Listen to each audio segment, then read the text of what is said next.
Have you ever felt misunderstood? I probably need more than 8 minutes to explain to you all how many times I have felt misunderstood.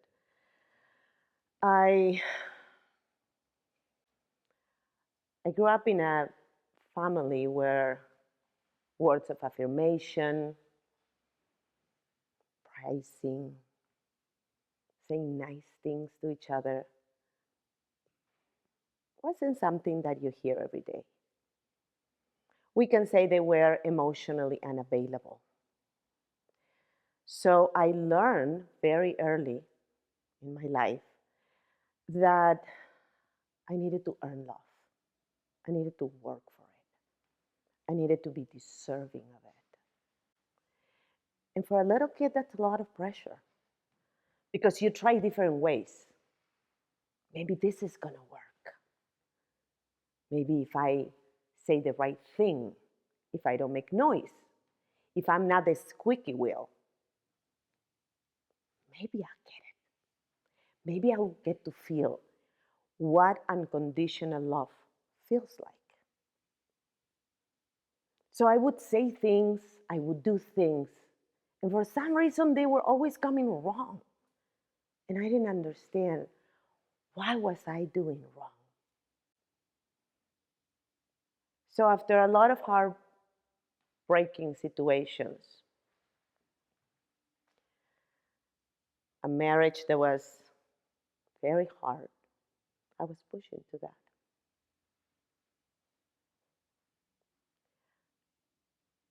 I decided to run away. And I went to a country with a different language. So imagine how I felt misunderstood. I mean, my first encounter with English was the difference between crap and crap. I had no idea what it was. So I used it wrong many times. I actually went to a beauty salon once and said, "Do you take walk-ins?" They say, "Yes." "Oh, I need a blowjob, fast." True story. I went to Macy's once and I asked the lady if she could rate my present. She stopped and looked at me. She said, "I'm sorry." I've done a lot of those. And every time I tried to show up smart, it was like if I was in water and I was trying to come out of the water and I was being pushed down again. And I didn't understand why. I lived my life pleasing people because I wanted to receive that love. I finally got married with a great guy, right? And then happened what it happened. I got my heart broken again. And again, I was reminded that I wasn't worthy of love, that I wasn't enough. But I kept on going because now I didn't have the excuse to have to do that for me. Now I have 3 girls. Now I have to do it for them. And that was an amazing excuse. So I thought, maybe I need to figure it out myself. I went to the extent of cooking different kind of eggs to see how did I like my eggs, because I would emulate with whoever I was with just to be loved and accepted.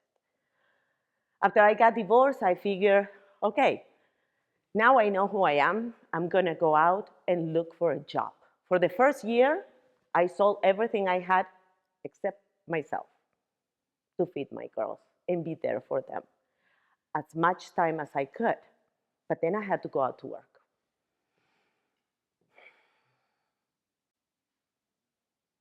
I called my mother and asked her, "Can you please come and stay with my daughters 1 week so I can find a job?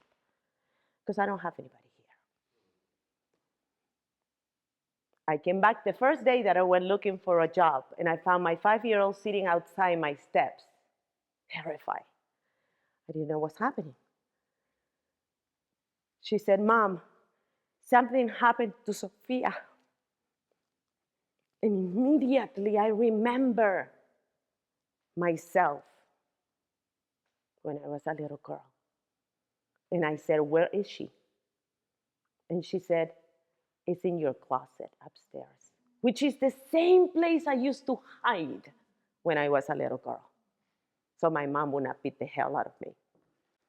And I found my daughter with her hand so swollen that you could hardly see her little fingers. I don't remember what happened after that moment. It was probably not good. My next memory is being at night in the room with my three girls, in a bunk bed and a mattress in the floor, because that's all I could afford. Their dad was great, but he needed to punish me for making the decision to stand on my own. So the first year was ugly. And I realized in that moment that it stops with me, that I was not gonna take that download from other generations and pass it on to my kids. That I was gonna become the mom that I never had. That my kids were gonna learn that they have a voice and they can use it. That they don't have to work for love. That they are already enough just the way they are. That they are worthy of everything they want. That the world is a canvas and they have all the colors to create whatever they want. And that day, my journey of healing started. That day, I start showing up like the Claudia I know I am. The Claudia that should have been there to protect that little girl in the closet, but now is here to show up with my story and my scars, so no woman has ever need to shrink to fit again. Thank you.